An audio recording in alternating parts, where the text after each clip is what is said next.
ponerle aquí, ¿verdad?, el modelo de un apóstol. El modelo de un apóstol, porque los apóstoles nos modelaron el tipo de iglesia que nosotros queremos hacer. Y aquí muere el primer apóstol, Jacobo. Era uno de los apóstoles del Señor, el primer apóstol, ¿verdad?, que muere aquí en esta lectura. Entonces yo le hubiera puesto aquí también el modelo de un apóstol, ¿verdad?, porque nos modelaron el tipo de cristianismo que una iglesia debe de tener. También le puse otro título que se llama Ataque Satánico. ¿Cuántos creen que el diablo ataca? Ya.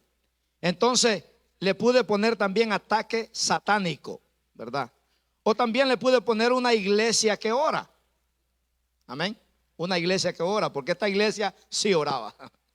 Estos oraban, hermano, no los días domingos, todos los días, dice la Biblia, en el templo, en las casas y en las calles, no cesaban de proclamar y orar por la causa de Cristo.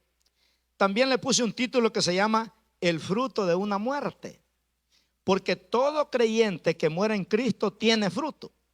Mire, hay muertes, hermanos, que no tuvieron fruto, pero la muerte de este hombre de Dios, la muerte de este apóstol, dio mucho fruto. La muerte de Esteban, de Jacobo. Bueno, el primero fue Esteban, el primer mártir. Ahora vemos el segundo mártir, a Jacobo. Y le podríamos haber puesto también el fruto de una muerte, ¿verdad?, dependiendo del giro que usted le pudo dar. También le hubiéramos puesto una iglesia que rompe cadenas, porque eso es lo que miramos aquí en el libro de los Hechos. Una iglesia que rompe cadenas.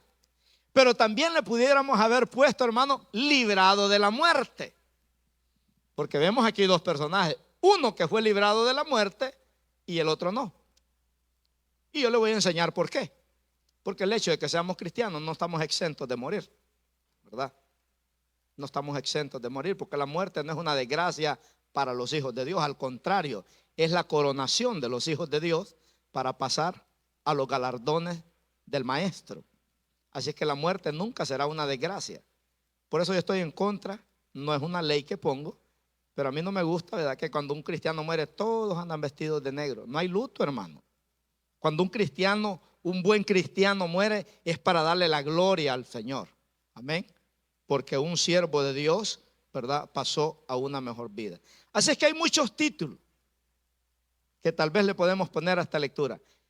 Pero yo me gustó uno que se llama La venganza de Dios. Diga conmigo, la venganza de Dios. Porque, hermano, Dios se venga por nosotros. Usted no se vengue porque usted va a perder, ¿verdad?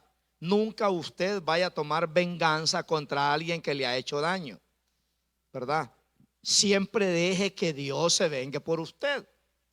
Por eso en Romanos capítulo 12, versículo 19, mire lo que dice.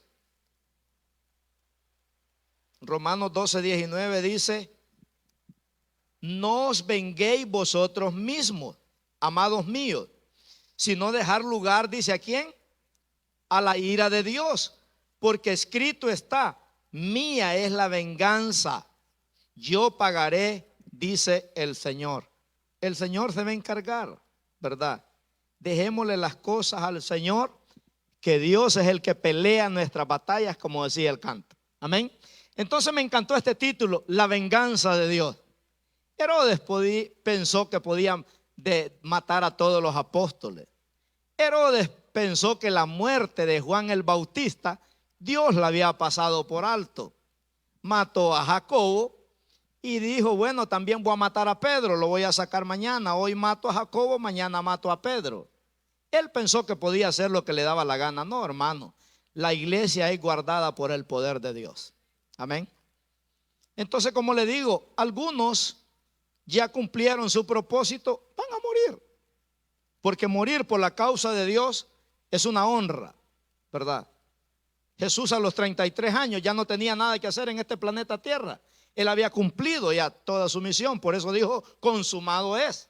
Ya no tengo que hacer nada en esta tierra. Vine a cumplir la misión que Dios me dio. Juan el Bautista había cumplido la misión que Dios le dio. Juan el Bautista dijo: bueno, hasta aquí llegó mi turno. Yo ya preparé el camino del Señor. Y cuando lo bautizó, miró que Jesús venía y le dijo: miren, ahí viene el Cordero de Dios, el que quitará, el que quita el pecado del mundo. Y ahora yo me hago a un lado, lo mata Herodes, ¿verdad? Pero la muerte de Juan glorificó al Señor. Lo mismo pasó con Jacobo, este gran apóstol aquí. Entonces, hay principios bonitos que podamos aprender. Miren Apocalipsis, capítulo 2, versículo 10. Hablamos de las crisis que pasamos los cristianos, hermanos, porque si usted es pastor o usted es líder o usted es un buen cristiano, no espere que le vamos a poner carpeta roja. Lo que nos van a dar es palo, ¿verdad? Sufrimiento, dolor. El diablo no se va a quedar con los brazos cruzados con un hombre que sirve al Señor, con una mujer que sirve al Señor, ¿verdad? Si usted no hace nada, pues el diablo dice: pues este no me sirve mucho, y ahí lo deja. Pero un cristiano que sirve al Señor, el diablo se le levanta de todas maneras. Lo ataca por los matrimonios, lo ataca por los hijos, lo ataca por la salud, lo ataca por las finanzas, porque Satanás sabe que ese hombre, si está en forma, va a ser imparable. Entonces dice Apocalipsis 2:10: no temas en nada, dice. ¿En qué vamos a temer, hermano? Antier un temblorcito de 4 puntos y algo, ya unos andaban ahí a la carrera ya. No temas en nada de lo que vas a padecer, dice ahí. Quiere decir que sí vamos a padecer crisis, circunstancias difíciles. A mi hermana Yadira le mataron su hija un 24 de diciembre hace 2 años. Una jovencita de 20 y algo de años. Hay persecución, ¿verdad? El enemigo va a atacar por todos lados. Imagínense. Pero como le digo, la muerte cuando uno está en Cristo no es una desgracia, es una victoria. Amén. Y quedan esos recuerdos lindos, ¿verdad? Que el día que yo me muera, por lo menos alguien de ustedes me va a recordar. Aquí hubo un pastor que perfecto no fue, pero predicó 20, 30, 40 años, no sé cuántos años Dios me va a dar de vida, ya llevo 20. He querido tirar la toalla como 1.000.000 de veces, pero la retroceso no me sirve. Pero tengo que ir siempre para adelante, ¿verdad? No agarra retroceso, porque el cristiano no tiene retroceso. Entonces dice el Señor: no temas en nada de lo que vas a padecer. He aquí el diablo, dice, echará a algunos de vosotros en la cárcel para que seáis probados y tendréis tribulación por 10 días. Sé fiel hasta la muerte. ¿Y qué va a pasar? Y yo te daré la corona de la vida. Si te toca morir por la causa de Cristo, hazlo. Yo creo que yo la edad que tengo, hermanos, antes podía yo tal vez, pero ahora que alguien se me ponga enfrente y que me diga, ¿verdad? Yo le digo: jalarle a eso, jalarle. No, hombre, si yo ya hace años que morí con Cristo. No temas en nada, dice, de lo que vas a pasar. El diablo va a echar a algunos de vosotros a la cárcel y vas a tener tribulación por 10 días. 10 días en la Biblia representa, hermano, un tiempo de prueba. Vamos a ser probados, vamos a ser zarandeados, para que maduremos, para que crezcamos, para que dejemos la mediocridad y aprendamos a ser hombres y mujeres de Dios. Pero me gusta cómo termina ahí el versículo. Sé fiel hasta cuándo dice. Hasta la muerte.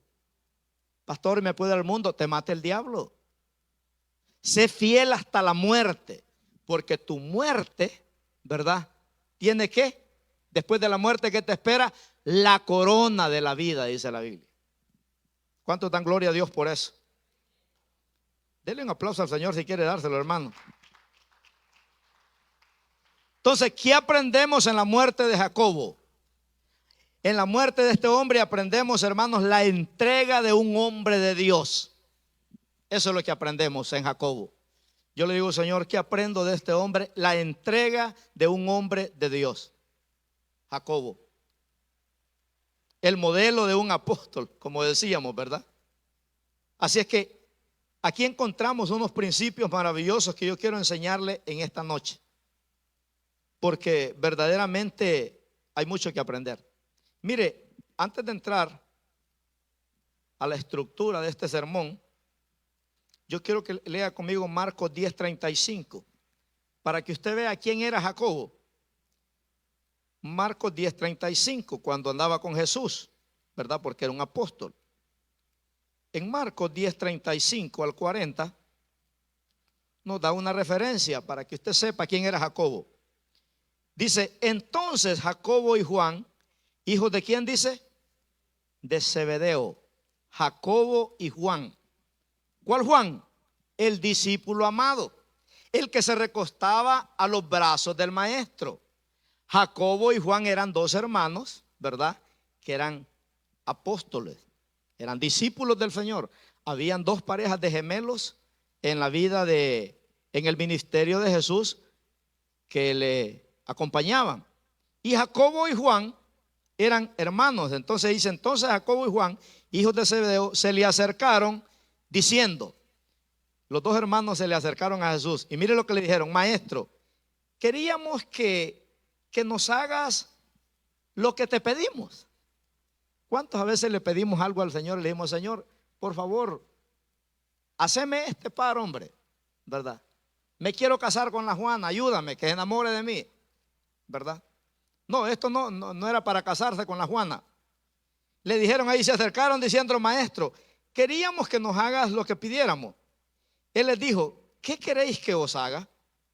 Ellos le dijeron, concédenos que en tu gloria nos sentemos el uno a tu lado derecha y el otro a tu lado izquierdo. Casi nada pidieron, ¿verdad? ¿Cuántos quisieran estar allá a la par del maestro? Porque la Biblia dice que el Señor se está sentado a la diestra de Dios Padre, ¿verdad? Entonces estos muchachos casi nada pidieron, el uno a la derecha y el otro a la izquierda. Y mire lo que les contesta el maestro en el verso 38.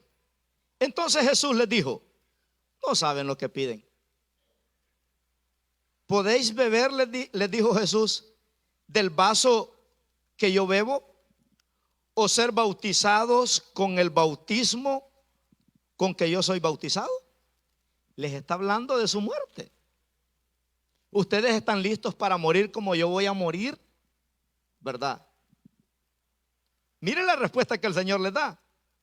Y en el 39 ellos dijeron, podemos. Wow, tremenda respuesta, ¿verdad? ¿Qué le hubiera dicho usted? No, Señor, entonces aquí la dejamos ya y se cerró el trato. ¿Verdad? Pero estos le dijeron, podemos, Señor. Pusimos la mano en el arado y ya no la podemos quitar. Podemos. Jesús les dijo, a la verdad del vaso que yo bebo, beberéis. O sea que el Señor les concedió la petición. Van a morir como yo voy a morir. Por eso a Jacobo lo vemos dando la vida ya por él. Se cumplió la promesa, ¿verdad? Porque estos dos muchachos se llamaban, Jesús les puso Boanerges, que se llaman hijos del trueno. Estos muchachos tenían carácter. Estos no se rajaban, hermanos, que les pusieran un revólver en la cabeza y les decían, jalale al gatillo, hombre. ¿Verdad? Eran hombres de carácter. Y yo creo, hermanos, que Dios busca hombres y mujeres de carácter. No para que maltraten a marido o maltraten a la mujer, sino para que se paren en la brecha y hagamos la obra del Señor. Estos dos hombres, hermanos, Juan, el amado, y Jacobo, en una ocasión, Jesús fue a evangelizar con ellos a una aldea de Samaria. ¿Y sabe qué? Los agarraron a pedradas. Y estos dos muchachos le dijeron al maestro, Señor, si quieres descendamos fuego del cielo como Elías descendió fuego del cielo y que se quemen todos estos que no quieren nada contigo. Y Jesús tuvo que reprenderlos porque ellos no entendían el plan de Dios. Ellos no sabían que Jesús vino a salvar a la gente, no a matar a la gente. Y Jesús les dijo, pues ustedes no saben qué espíritu tienen. Tienen que aprender a discernir los espíritus. Entonces eran hombres de carácter. Y dice ahí, con el bautismo que yo voy a ser bautizado, ustedes también.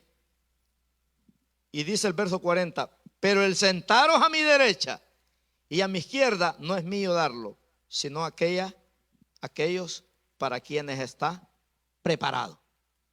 ¿Verdad? Por eso dice Apocalipsis, sé fiel hasta la muerte, y si yo te daré ¿qué? La corona de la vida. Ahora fíjese que en Mateo 20:21 me llama la atención que aquí no fueron los dos hermanos que vinieron, ¿verdad? Mire quién fue. Mateo 20:21 al 23.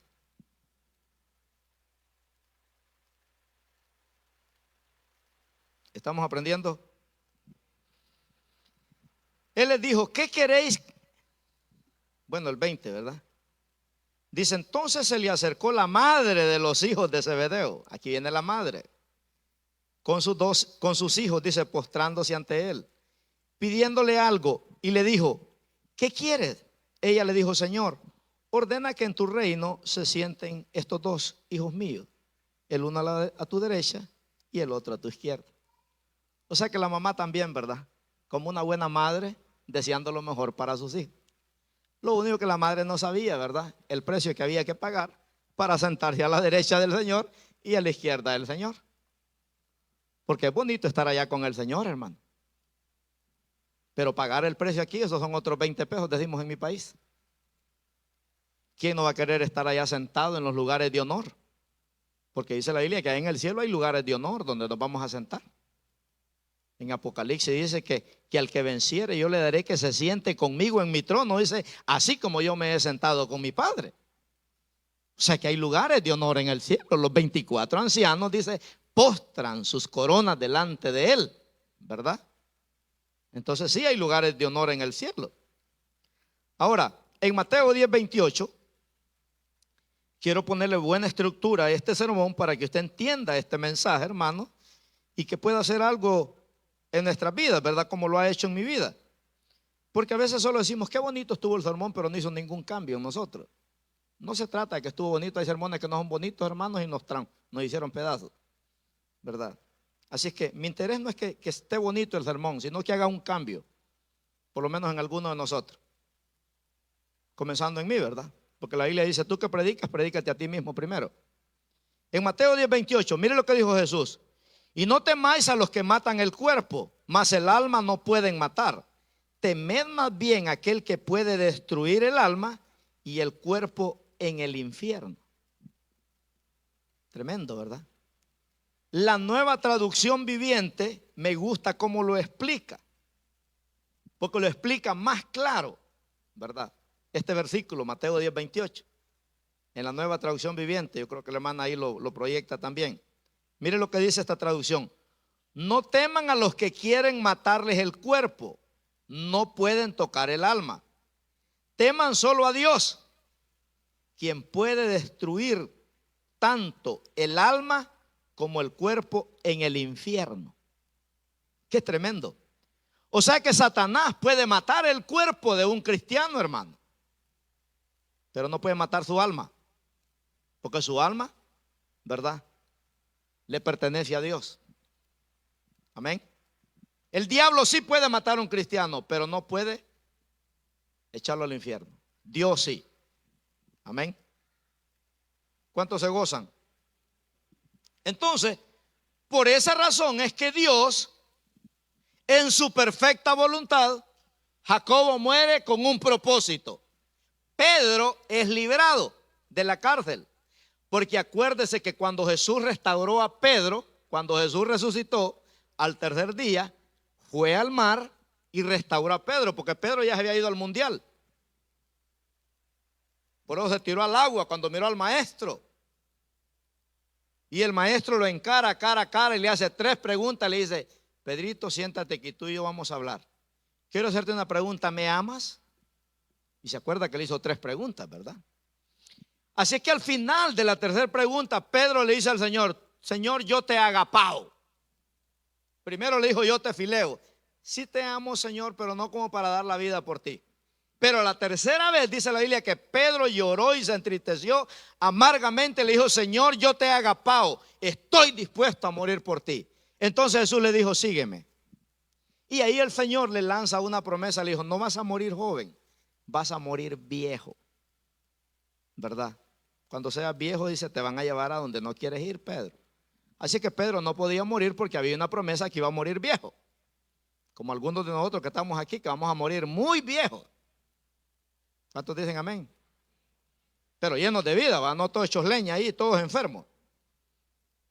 Entonces, aquí en Hechos, capítulo 12, hoy sí vamos a entrar al sermón, vemos un ataque de Satanás, ¿verdad? Un ataque de Satanás.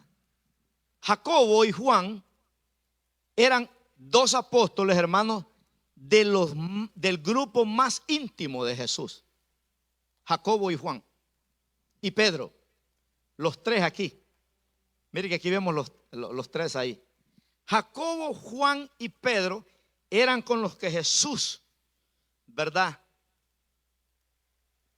tenían la misma gloria, la misma presencia, el mismo poder. Eran hombres entregados al Señor. Por eso es que en la transfiguración, cuando Jesús se transfigura como Dios delante de aquellos tres hombres, ahí estaba Jacobo, Juan y Pedro. Cuando Jesús fue a resucitar a la hija de Jairo, se llevó a tres: a Jacobo, a Juan y a Pedro. Cuando Jesús, hermanos, tiene la agonía en el huerto del Getsemaní, se llevó a Jesús, a Juan, Jacobo y Pedro. Entonces eran dos de los apóstoles más allegados al Señor, ¿verdad? Qué tremendo. Comentaba un predicador que como Jacobo, ¿verdad?, acababa de morir, entonces la iglesia oraba. Y aquí es donde comienza Hechos, capítulo 12, verso 1. En esta enseñanza, donde estamos siendo ministrados. Y dice ahí el verso 1, Hechos 12.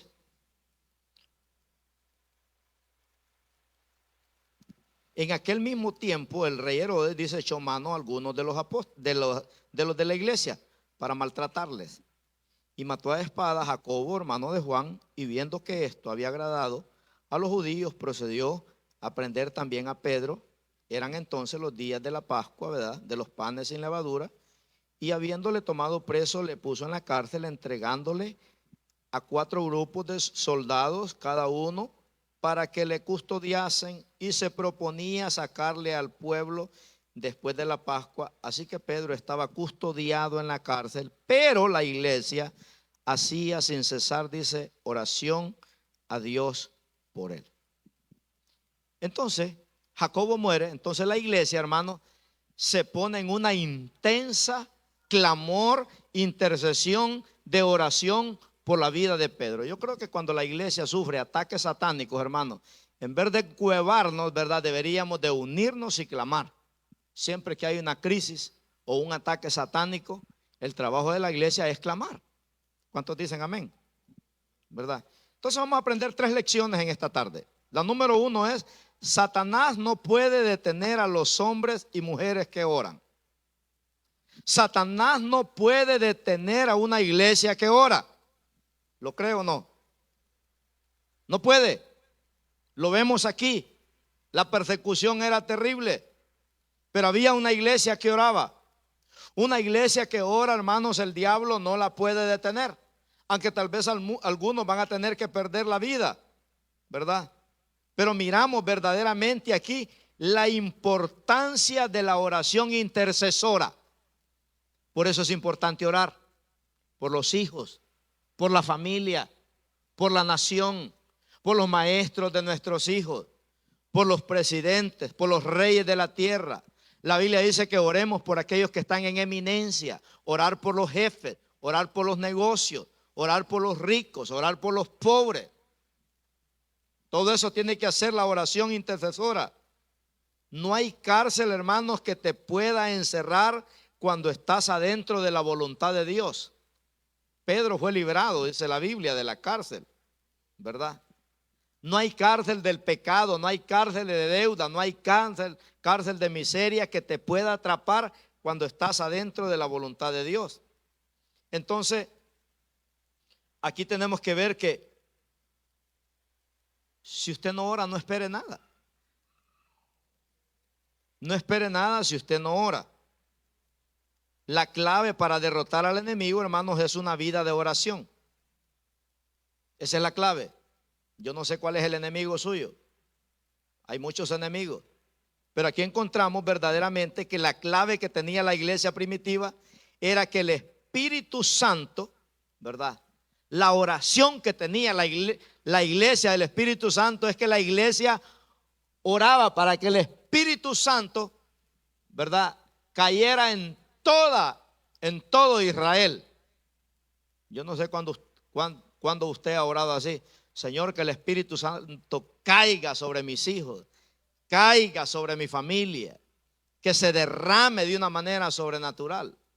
Esas eran las oraciones de la iglesia primitiva, ¿verdad? Entonces Dios toma en serio a la gente que ora. Dios toma en serio eso. Usted ora, Dios lo toma en serio y le escucha, hermano, ¿verdad?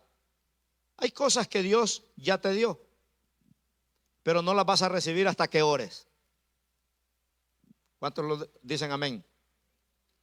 Ya Dios nos dio todo, dijo un predicador. Lo único que hay que orar para que vengan, ¿verdad?, a nuestra vida. Entonces, cuando oras, estás impactando a la tierra. El cielo está impactando a la tierra. Entonces, en este principio encontramos aquí que verdaderamente, ¿verdad?, una iglesia que ora, ningún espíritu de las tinieblas la puede detener. O sea que aquí está enfatizando verdaderamente, hermanos, el poder de la oración, la importancia de la oración. No podemos descuidar la oración. Hay gente que ni para comer ora ya. Es triste, pero estamos pobres de oración. Y cuando no oramos, hermanos, los problemas se nos vienen encima y sentimos que la carga ya es muy pesada y nos desanimamos, ¿verdad? Y miramos que parece que todo sale peor porque hemos bajado la guardia en oración. Mire, yo me he dado cuenta que cuando yo bajo la guardia de oración, las crisis se levantan, el diablo se levanta, me siento deprimido. Por eso siempre tenemos que tener una disciplina para orar. La oración es un estilo de vida. Amén. La segunda enseñanza que encontramos aquí en este pasaje es que la oración paraliza los planes del enemigo. Amén. La oración paraliza los planes del enemigo, porque el plan del enemigo era matar a Pedro, ¿verdad? Pero había una iglesia, dice la Biblia, que estaba clamando de día y de noche. Se imagina esos 20,000 cristianos en las casas clamando, porque no tenían un templo grande como este, eran hogares, eran casas, ¿verdad? Y ahí estaba la iglesia clamando en todos los hogares. Se regó la bulla, se levantó una intercesión de oración de día y de noche. Así que la oración hace, hermanos, que Dios mande ángeles, ¿verdad?, para sacarte de la crisis en que estás. ¿Se da cuenta que en el libro de los Hechos lo que vemos son ángeles y ángeles y ángeles? Hay ángeles que traen salud, vienen a sanar enfermedades. Hay ángeles que vienen a liberar de trastornos mentales. Hay ángeles que vienen a quitar maldiciones. Hay ángeles que vienen a quitar vicios, ¿verdad? Dios tiene ángeles que delega para venir y hacer lo que tiene que hacer. Cuando una iglesia verdaderamente clama, paraliza, diga conmigo, paraliza los planes del enemigo. Por eso dice la Biblia, ¿verdad? Si Dios es con nosotros, ¿quién contra nosotros? Nadie puede contra una iglesia, hermano, que verdaderamente clama. Algo que agrada a Dios es ver una iglesia rendida en oración. ¿Quiere usted sacarle una sonrisa al Señor? Que te vea de rodillas. Me acuerdo cuando yo tenía a mi pastor, una vez un muchacho estaba enamorado de una muchacha de la iglesia y llegó a pedirle el consejo ahí a mi pastor y le dijo: sí, pastor, que a mí me gusta la fulana que está aquí. Y le dijo mi pastor: mírame, le dijo, físicamente no está guapo, le dijo, pero sabes que esa muchacha se va a enamorar de ti, le dijo, cuando te mire de rodillas en el altar. Acostúmbrate, le dijo, a que te mire de rodillas en el altar. Buen consejo, ¿verdad? Ese es un comercial pagado, hermano. Va gratis. Amén. Para los solterones. Entonces, la oración paraliza los planes del enemigo. La oración activa el poder de Dios. Amén. Y ahí es donde miramos la clave. Por eso hoy en día hay iglesias, hermanos, que hacen el culto y no hubo nada de oración. Nada. De no ser una pequeñita oración de 20 segundos. El pastor predicó, los músicos cantaron y todo, pero no hubo oración. Es como que usted venga endemoniado y se vaya endemoniado. No, la clave es cuando uno ora. Por eso dice que estos hombres, los apóstoles, el trabajo de ellos era la palabra y la oración. La palabra y la oración. A veces yo vengo y digo, no voy a orar ahora. Pero no empieza a haber un peso en mí y me palpita el corazón. No digo, tengo que orar otra vez. Que usted se aburra, pero yo no me aburro, ¿verdad? Cada día hay luchas, hay pruebas, cada semana hay pruebas, ¿verdad? Y esperemos que no solo aquí los domingos pasa usted al altar, sino que entre semana en su casa usted también lo pueda hacer. Entonces la oración activa el poder de Dios. Mire lo que dice Santiago 5:16, hablando de la oración. O sea que lo que enfatiza en este pasaje, Hechos 12, es la oración, hermano. Confesaos, dice, vuestras ofensas. Cuando uno está orando, hay que confesar nuestras ofensas. Si ofendimos a alguien, hay que pedirle perdón. Aún entre los matrimonios, un matrimonio peleado y se pone a orar, a ninguno de los dos escucha al Señor. Dice allá en primera de Pedro 3:7 que tienen que ponerse de acuerdo los dos antes de orar. Entonces dice, confesaos vuestras ofensas unos a otros y orad unos por otros para que seáis sanados. La oración eficaz del justo hoy se puede mucho. Otra versión dice es poderosa. La oración eficaz es la oración constante, ¿verdad? Ore, ore, ore hasta que algo suceda. Pastor, es que ya el Señor siga orando, siga orando. Ore hasta que algo suceda. Y aquí en Hechos, capítulo 12, versículo del 6 al 11, encontramos, ¿verdad? Verdaderamente que la oración de la iglesia paralizó el reino de las tinieblas. Vemos aquí verdaderamente, ¿verdad?, lo que hizo el poder de la oración. Dice, y cuando Herodes le iba a sacar aquella misma noche, estaba Pedro durmiendo, y ahí ya leímos la lectura, ¿verdad? Entonces la iglesia, hermanos, que Dios hace, cuando la iglesia clama, hace que Dios mande ángeles. Imagine qué caso sobrenatural esto. El caso de Pedro está perdido. Humanamente todo está perdido. Pedro está encarcelado, está guardado por... Ni al Chapo le pusieron 16 soldados, a Pedro le pusieron 16. Imagínense. No había esperanza humana, pero esos son los casos que a Dios le gusta.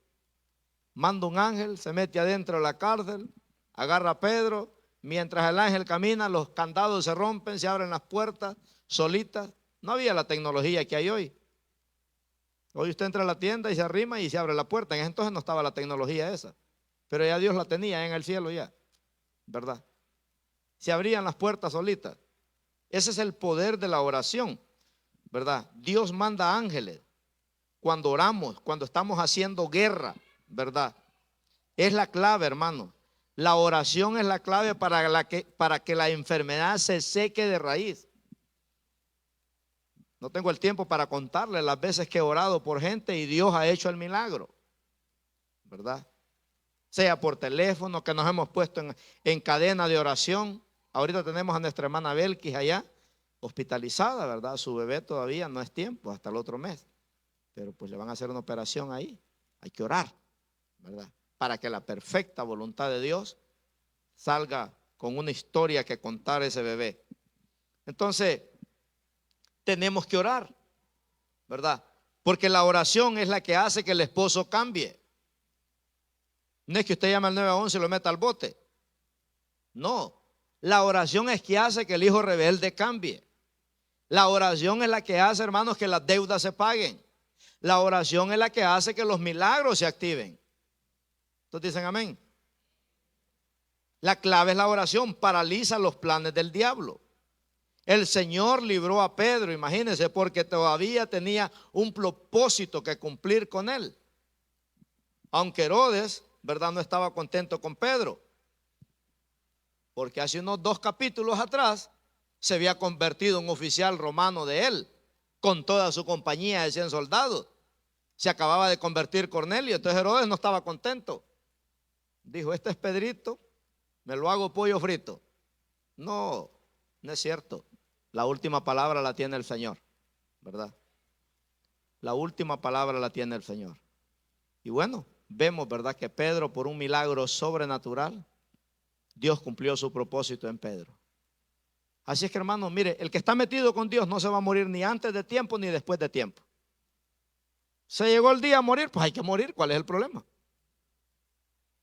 ¿Verdad? Ya como uno está viejo se pone feo y todo ya.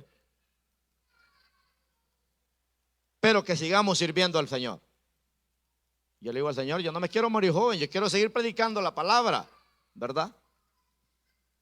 Y aquí Dios salvó a Pedro. Y aquí es donde viene la venganza de Dios. Esto es lo que me gusta, ¿verdad? De aquí saqué el título del sermón. Ahí en el verso 20 de Hechos 12. Mire qué lindo. Es que de Dios nadie se puede reír, hermano. De un hijo de Dios nadie se puede burlar. Por eso usted nunca se ría de un pastor o se ría de un siervo de Dios, porque puede hacer enojar a Dios. Yo por eso no hablo en mal de ningún pastor, aunque esté mal, yo no hablo en mal de nadie. Por eso David no habló en mal del rey Saúl. Aunque los soldados le dijeron, miren, mi señor, Dios le mandó a su enemigo aquí, ¿verdad?, para que lo haga chicharroncito. Y David dijo, no, ese no fue Dios que me lo mandó, fue Satanás, ¿verdad? Porque Satanás quería, para arruinar el futuro a David, quería que matara a Saúl. Y David dijo, yo no voy a hacerle nada al ungido de Jehová. Ahora aquí en el 20, Hechos 12:20 dice, y Herodes estaba enojado contra los de Tiro y de Sidón, pero ellos vinieron de acuerdo ante él y sobornaron a Blasto, que era camarero mayor del rey. Pedían paz porque su territorio era abastecido por el del rey. Y un día señalado, Herodes, vestido de ropas reales, se sentó, dice, en el tribunal, en el estadio, ¿verdad?, donde todo mundo venía a verlo. Y dice el verso 22, y el pueblo aclamaba gritando, voz de Dios y no de hombre. Ay, usted sabe que al arrogante le encanta eso, que lo endiosen. Los artistas les gusta que los aplaudan. Los actores, ¿verdad? Ellos viven de la gloria de la gente. Le preguntaron a un cantante antes de morir, ¿y usted cree en Dios? Creo en mí mismo, dijo, ¿verdad? Porque el público dice, me aplaude. O sea, se creía un Dios. Pero la muerte no lo respetó, le llegó. Y no creo que haya arrepentido, así que se va a estar quemando en el infierno, ¿verdad? Así es que dice que la gente decía, voz de Dios y no de hombre. Y hermano, a los arrogantes y a los soberbios les va muy mal, ¿verdad? Porque es una vanagloria. Sin embargo, el 23 dice, al momento, cuando él está sentado, dicen los comentaristas que sus ropas brillaban, espejeaban, dice, dejaban ciegos a la multitud. Y la gente decía, voz de Dios y no de hombre. Y al instante, dice, en el momento, un ángel del Señor le hirió por cuanto no dio la gloria a Dios. Y expiró, dice, ¿cómo expiró? Comido de gusano. Qué tremendo, hermano. Yo no sé cómo se llama esa enfermedad, yo no soy doctor. Pero a este hombre inmediatamente se le pudrió el estómago. Usted sabe que cuando uno se muere se lo comen los gusanos, ¿verdad? Algunos no quieren que los quemen. Pues mejor quemado, pues ya quemado ya no te comen los gusanos, quedas todo tostado, ¿verdad? Pero dice que este hombre murió comido por los gusanos. Dice Josefo, un historiador judío que no es cristiano, que este hombre duró 5 días con un tormento de ver aquellos gusanos que salían de su estómago y de su cara, ¿verdad?, siendo comido, literalmente 5 días. Ver aquellos grandes gusanos que salían de su estómago, hermano. ¿Se imagina qué tormento será ese? ¿Verdad? Dice que murió comido por los gusanos. Es que de Dios nadie se puede burlar. Dios dice, este me mató a Juancito y me mató a Jacobo. Por eso en una ocasión este mismo rey le mandó a decir a Jesús cuando andaba evangelizando: díganle a Jesús que deje de hacer milagros, le mandó a decir. Y Jesús le manda a decir y le dice: díganle a esa zorra que yo hago milagros hoy, mañana y al tercer día. ¿Verdad? Tremendo. Así es que aquí el Señor le pasó la cuenta y se llama la venganza de Dios. Tarde que temprano, hermanos, Dios tomará venganza, ¿verdad?, de nosotros. En breve, dice la Biblia, Satanás va a ser aplastado bajo la planta de nuestros pies. Así que si usted y yo somos hombres y mujeres de Dios, deje que Dios haga lo que tiene que hacer. Herodes recibió el juicio de Dios vergonzoso, comido de gusanos que le salían de su cuerpo. Imagínense, qué increíble, ¿verdad? Sin embargo, aquí ya para aterrizar en el verso 24 y 25, me gusta cómo termina esta historia. Pero la palabra del Señor, ¿qué hacía? Crecía, dice, y se multiplicaba. Amén, hermano. Mire qué poderoso, ¿verdad? La palabra del Señor crecía, dice, y se multiplicaba. Y Bernabé y Saulo, cumplido su servicio, volvieron de Jerusalén, llevando también consigo a Juan, el que tenía por sobrenombre, dice, Marcos, otro gran líder que salió a la luz aquí ahorita, que lo vamos a estar viendo más adelante, a Juan Marcos, un joven, se entregó todo a Cristo, ¿verdad? Lo vemos trabajando juntos al Señor. Así es que, hermano, la obra de Dios continúa sin estorbos por todo el planeta Tierra. Aún con amenazas de muerte, no va a poder parar esta obra, ¿verdad? Siempre habrán hombres y mujeres de Dios que verdaderamente van a pagar el precio para ver la obra del Señor en este planeta Tierra haciendo cosas grandes. Así que póngase de pie. Señor, gracias te damos por tu palabra. Gracias por enseñarnos, Señor, las verdades eternas que están escritas en tu palabra. Gracias por enseñarnos, Señor, que una iglesia que ora será poderosa. No tendrán éxito los planes del enemigo. Y los Herodes que se levanten contra la iglesia, Señor, serán comidos por los gusanos, Padre. Y la iglesia, Señor, seguirá predicando la palabra. En las luchas y en las pruebas seguiremos adelante. Solo nos vamos a tener para predicar. Bendiga a cada familia de nuestra iglesia. Bendiga a cada hermano, a cada hermana de esta iglesia. Señor, que a través de la vida de Jacobo aprendemos verdaderamente la entrega de un hombre de Dios.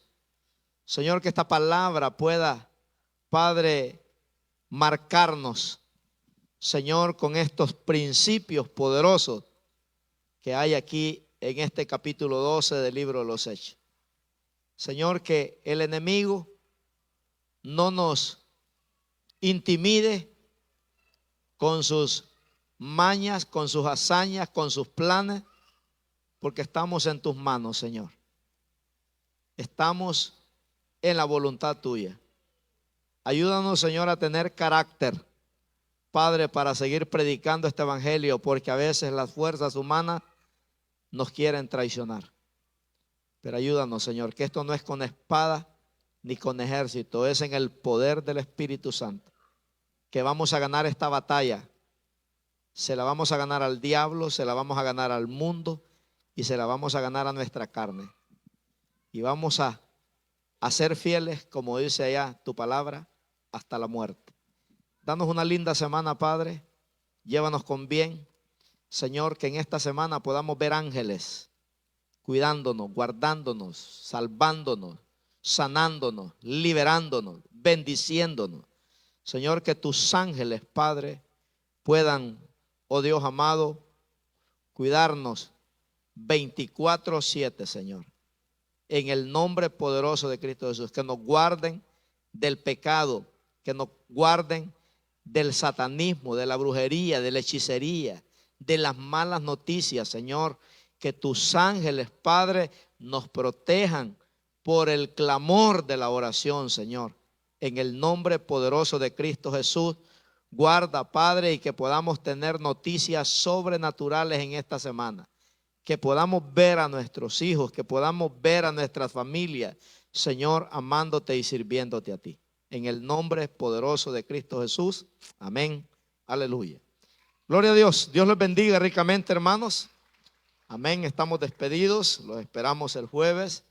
Y los matrimonios el próximo sábado a las 6 de la tarde. Vénganse bien guapos, porque va a estar bien romántico esto acá. Salude a su hermano, a su hermana. Amén. Que Dios los bendiga ricamente.